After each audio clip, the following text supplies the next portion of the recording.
I realized, and I'm continuing to realize even more, that I can't live my life for them.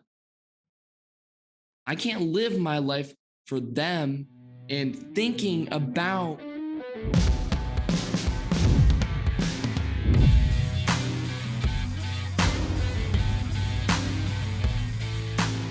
What is up, everybody? Welcome this morning. Well, it's morning here to the Talk is Cheap, Fight Against Mediocrity podcast.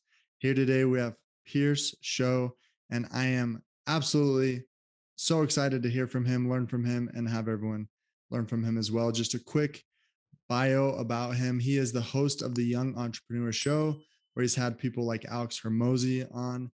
So definitely must listen there. He's an ultra endurance runner, number one salesman for Caleb Maddox. After 1 year in college at the University of Southern California, he decided not to go back to school and went all in entrepreneurship. It didn't happen overnight, but through trial and error and after a ton of failures, I love that you added that in, trying to start businesses, he booked a one-way flight out to Arizona and actually ran into Caleb Maddox in a coffee shop. He then asked if he could have lunch with him and his business partner and be his business partner, and the rest is history. They started out playing basketball together, and a few months later, he moved across country on a whim without knowing what he was going to do, and that one day he'd be working for Caleb. Just 1 year later, and he's all gearing up to go to Funnel Hacking Live, which is something he streamed about for the last 2 years. Welcome to the show, Pierce. Dude, Kevin, I really like what you're doing here. Thanks again for having me on. I think Talk is Cheap, the Fight Against Mediocrity, amazing title for the podcast. It's really cool to, be on your show and be able to, share with your audience here. I'm, in your shoes a lot because I have my podcast, The Young Entrepreneur Show. So it really feels awesome, when I get to share what I've learned and share the experiences I've had on other shows. Yeah, no, I appreciate it. You're an amazing person. I was telling Pierce just before the show, like, I don't know a ton about you, but from the first time, I don't even know what it was. Like, I saw someone tagged you on Instagram and I looked at your page. It's like, dang, this kid is impressive. And ever since then, been following you. But just listening to your story a little bit before we got started, very impressed with you. And you embody what is the fight against mediocrity. You're on the front lines.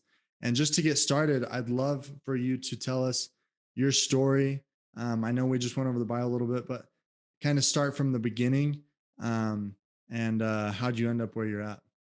Yeah, 100%. And I'll try and keep this compact, but there's a lot there. So essentially, I grew up in a great community. I grew up basically, living with my mom the majority of the time. My parents were divorced ever since I was 7. So I really kind of, from my mind, had a tough childhood navigating like perfect families in my community. I thought, they were perfect on the outside. A few years later, you realize no one's perfect. No one family is really whole.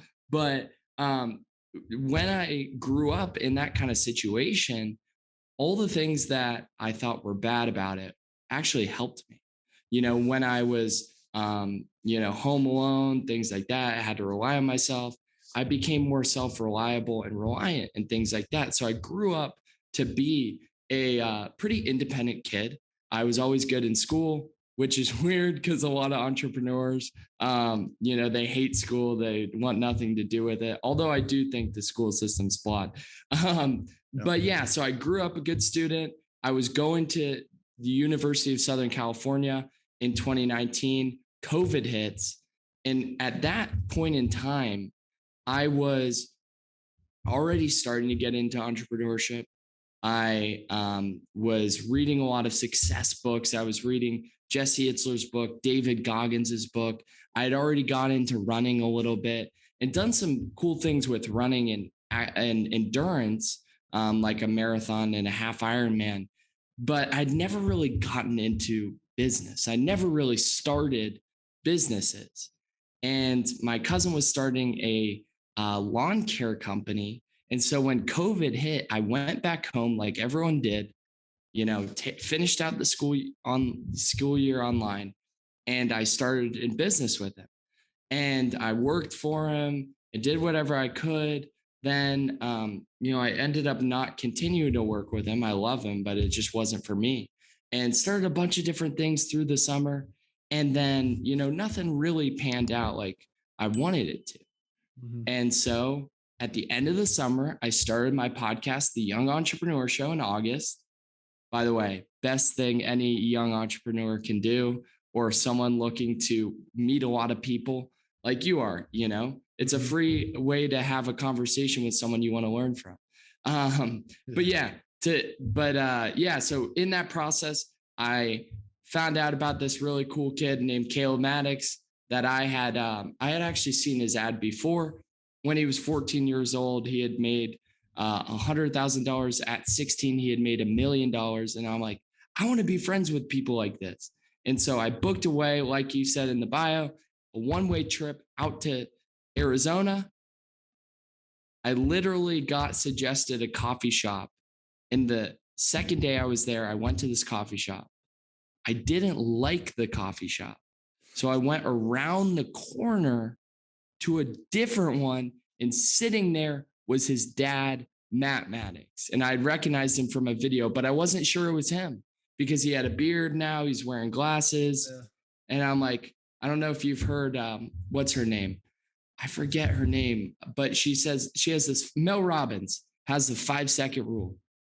You got to count down 5, 4, 3, 2, 1, go. And you go. And that's what I did. And it's like, hey, Matt, my name's Pierce. Hi, I followed you, or so, I'm sure that's how I sounded because I was like really nervous and stuff. Yeah. And he's like, whoa, he like, we like hugged. He's like such a charismatic guy. So he acted like we'd known each other forever, which was cool. But then later in the day, Caleb comes in. I again use the 5-second rule to ask him if I can sit with his business partner and him, Ryan, at lunch. And they really respected that. Like the balls I had to do that. And then, I ended up moving out here. That's kind of another story. But yeah, I took the action. I didn't just talk about it. I didn't just say it. I didn't just, think about it or try and, manifest it. Although those things are important, I took the action. I booked the flight. I went up to Matt. I asked Caleb if I could sit down and eat lunch with him. And then I worked my tail off to when I started working with him to become the number one salesman. And that's a little bit of my story here, intermingled in with a lot of running and stuff. Like I've done things like run 100 miles. And that was something I told people I was going to do, but I didn't just tell them, I did it. I followed it up with action. So yeah, dude, that's kind of a bit of my story. Take things wherever you want to go from there. No, I love that so much. I mean, one of the things is so you didn't you didn't have anything to do in Arizona besides you knew that's where they were, or why were you in Arizona? So I told my family I was going to visit my brothers because I had 2 brothers living here at the time, but really my intention was trying to running into them. Yeah, I Yeah, mean, I was I just taking that chance. yeah, I love that so much because like the odds were not in your favor. It's a big city, a lot of coffee shops, a lot of things going on. Like the odds were not in your favor, but because you took action, and this is what I love so much, because you took action, the universe conspired or whatever, the universe, God, however you describe it, said, okay, let's make it happen. But without that action, if you was just, oh, I'm going to write it down and visualize it, it's like, okay, well, that's probably not going to happen. So, I mean, like I said at the beginning, your story embodies talk is cheap, the fight against mediocrity. Um, and so tell me about, I liked, and we can just talk about this for a second. I like when you said you were trying to get into business, you were starting at different things, but nothing panned out. What helped you keep going when nothing was working? Dude, that's a really great question. Um, dude, it's just like a drive, because you gotta like, I was a great student. like I was really good. I got straight A's, 4.0. I took the ACT like four or five times to get a 33. Oh my Like God. I was everything a parent wanted. Yeah. In their kid, I went to one of the top 10 business schools in the country. Was like school came to me and I was good at it. But in college, I sat in class and I was like, why am I learning about cultural history, cultural heritage? Why am I learning this? Why am I learning that?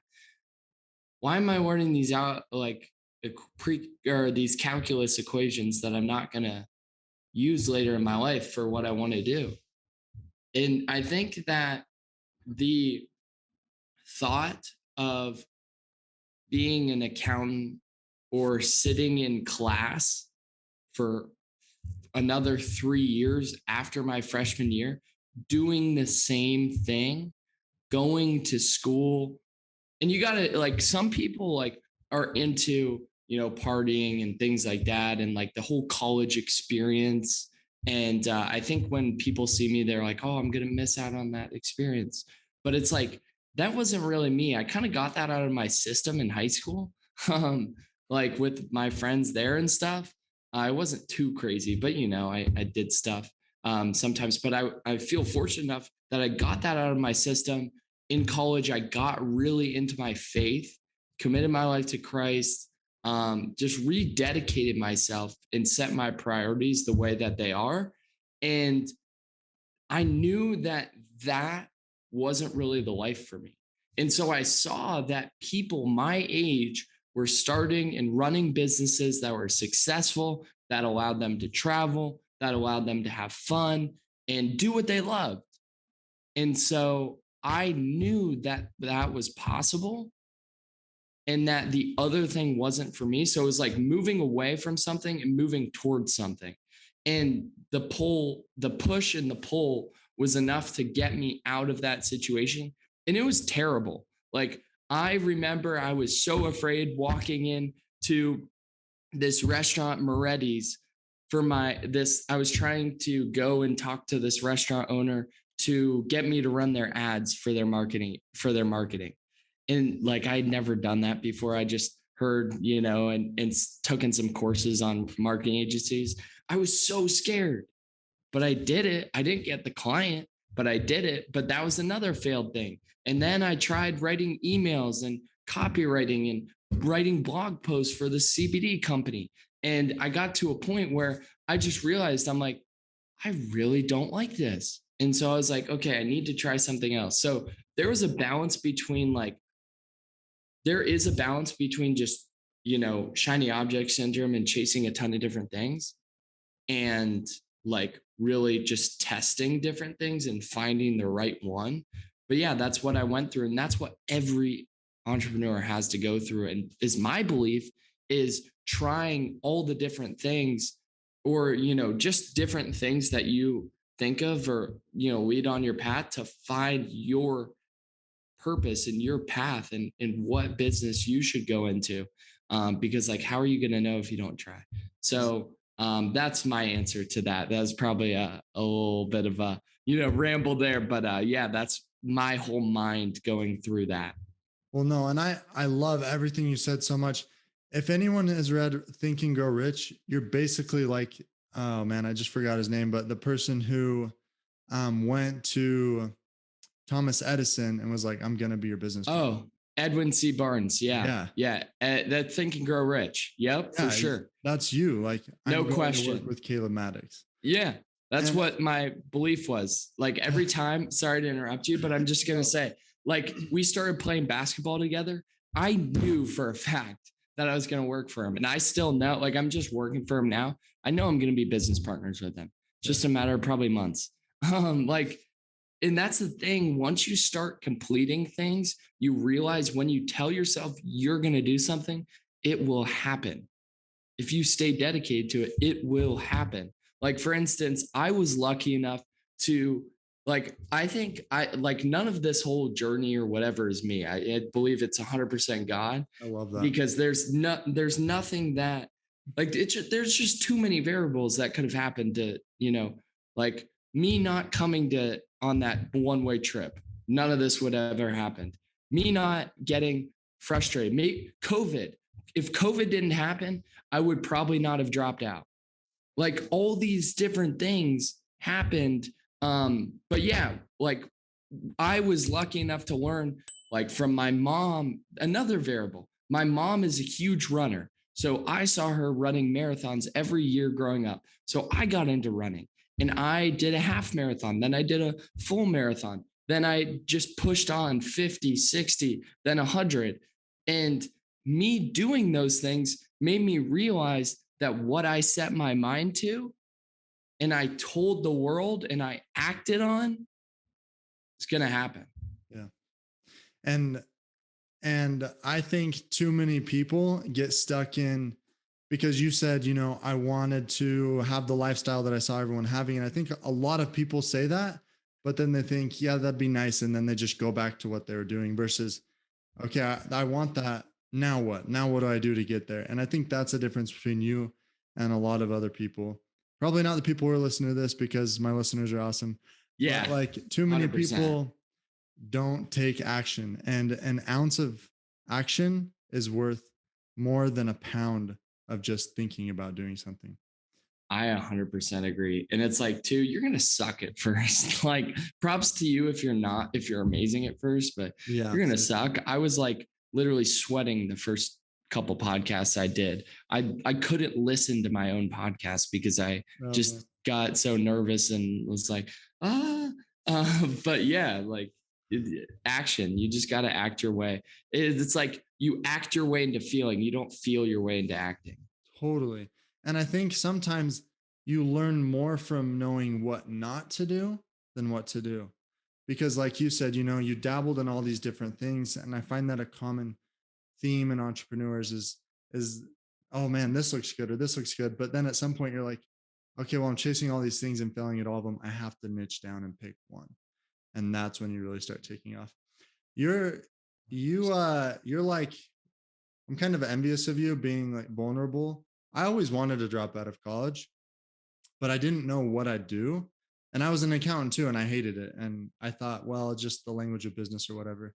What got you to be like, because I'm sure there were social pressures, a lot of social pressures being like, what do you mean you're going to this great school? You might as well just finish. Like, what was the catalyst to be like, no, I'm sick and tired of being sick and tired. I'm leaving this. Dude, I'm so glad you asked that question because there's so much here. So when I was going to school at USC, I really got into entrepreneurship, and I was actually thinking about transferring back to Ohio State in my hometown to work with my cousin on that lawn care business.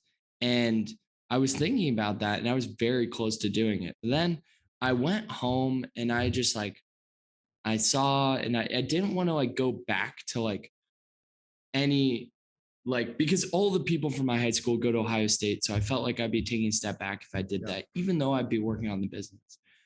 So I ended up like after a while of thinking I was going to transfer back, I didn't. I told myself I'm going to go here.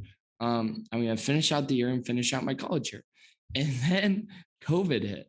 And then I was like, it makes no sense for me to pay USC's tuition and go online. It just makes no sense. Like I'm not doing it. Luckily, I was fortunate enough to have my parents help me with school, but I'm like, still, like I just can't even fathom. Like it doesn't make sense to me. So I pushed it off a semester. Then I pushed it off to the full year, and I've kind of kept doing that. And I've kind of told my dad that I'm not going back. I think they maybe still like think I might, but there's no chance. Especially with like the progress I've been able to have. But I still have like thoughts of like feeling like I'm letting my family friends down because a lot of them went to USC and we are great friends, and they helped me out along the way and guided me and things like that. So I kind of like I have that feeling of like, shoot, like I feel bad that I'm not finishing out my school and thinking about what they're thinking of what I'm doing right now and how I just left it all behind and how, everything is going. Because obviously like some people just don't quite understand, certain things. But I realized, and I'm continuing to realize even more, that I can't live my life for them. I can't live my life for them and thinking about what they're thinking of me. I can't do it. If I would have done that, if I would have lived my life like other people thought what I should do, I never would have run a marathon. It's funny because one of my really good family friends, this was kind of jokingly, but still, we told them they should come see us, me and my buddy who were running the marathon. They should come see us at mile 18. You know what he said? He said, maybe we should check you out on mile 8 in case you don't make it. And even though it was kind of joke and I know it was like good hearted, like if you listen to people or take them too seriously, they're going to hold you back. And that's what I think happens to a lot of people who want to be entrepreneurial and get into entrepreneurship. It's hard, but at the same time, you have all these people that really do care about you, but they doubt you.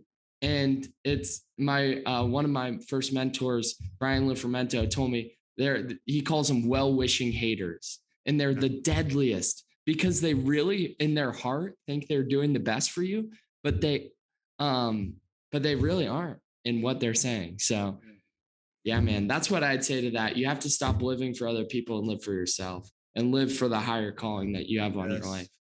Yes, dude. If you're listening to this podcast, stop, go back and listen to that again. And that was absolutely amazing. And everybody, they want to feel good about the decisions they're making. And so they project onto everybody else their limiting beliefs. Yeah. You can't start a business. What they're really saying is, I don't believe I can start a business. So for order for me to be true to myself, I need to tell everyone else that they can't start businesses. So, dude, what also too, real quick, this will take 2 seconds. What is the worst thing that could happen? I'm sure most people listening to this have family, friends that let you sleep on their couch or sleep in their basement or something. Like, come on. And when you're young, you have the ability, you don't have families. Like, even if you do have a family, like I remember, there's just so much to that, but think about that too, but go on. I mean, when you quit your job, what's the worst that can happen? You have to go get another job. Like, it's the worst that can happen. You don't lose your skills that you had when you had the other job. So I'm really curious, you have an awesome podcast, and I think we have time for like 2 more questions. Yeah. I'm really curious, as you've done your podcast, what's the biggest takeaway you've had? Dude, that's a terrific question. Honestly, that's probably not what you want to hear. No, but everyone's just a person. Like everyone I talk to is literally just a person, and business is really simple. Yeah. There are like fundamental laws in business, like that happen, and if you abide by them, you'll succeed. If you don't, you fail. Like, for instance, everyone wants to make $1 million overnight, but why not change the equation? For instance, in sales, because I know that some of your listeners here are in sales or getting into sales. And this is something I learned from Alex Hermosi. If you don't know him, you should check him out. He's great. Has a really amazing book out now. But he told me, he's like, basically he treats business as a game. And a lot of people set up the equation for the game in a way that they can't win. They want to make $1 million overnight. They want to do it and be able to drive Lamborghinis and never work and all those things. But why not, if you really want to make $1 million, or if you really want to be in the top 1% of salesmen or the top 1% of, salespeople, whatever, why not just commit to making 100 calls every single day for 5 years? Like you're regardless, like you're definitely going to become, I would say, the top 1%, because who does that? Who makes 100 dials every single day? and it's hard. So a lot of people won't do it. But what you'll find if you would do something like that, or even make 75 or 50 every single day consistently, is you'll find that you'll actually achieve your goal so much faster than like that. So maybe it'll take like 2 years. Like I went from being terrible at sales, not even looked at, to um like really good or really great, because I'm just a good person in general. You don't need to be like good at sales. You just need to be a good person selling something good. Um, really fast, like in a matter of a few months. But that's what I would say. Things are business is very simple. We always overcomplicate it. And then people are just people. Like I interviewed a guy on my podcast that had run or had completed 100 Ironmans in 100 days. And that is incredible. And I don't want to discredit any of that, because I think he literally defied logic and just crazy. But he's just a person. He has 2 hands, 2 feet, a head. Like he's just a person. Yeah, so that's what I would say. And because like if you put that level of attention and those 15, 20 years of into his craft that he did, I mean, there are also other factors, but you could be doing something kind of similar, maybe. I don't know, but maybe that was just for him. Like, that's amazing. He did that, but we need to stop putting people on a pedestal and idolizing them so much, I think. But that's too, not to discredit the amazing things that they've done.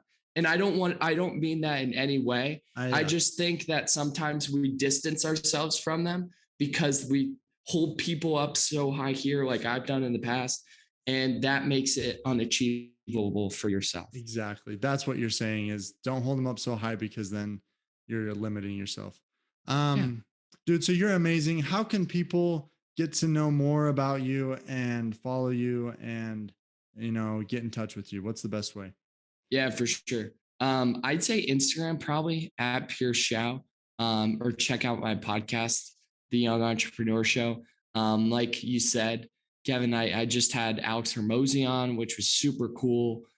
He's really good at what he does in business. His companies, I think, in his portfolio are going to do over $85 million a year. Yeah. So he like broke down things so amazing. Like I felt so dumb in that podcast interview, I'll be honest, because he's just like so I'd ask him a question, he'd make me feel like an idiot just because it's so simple when you think about it.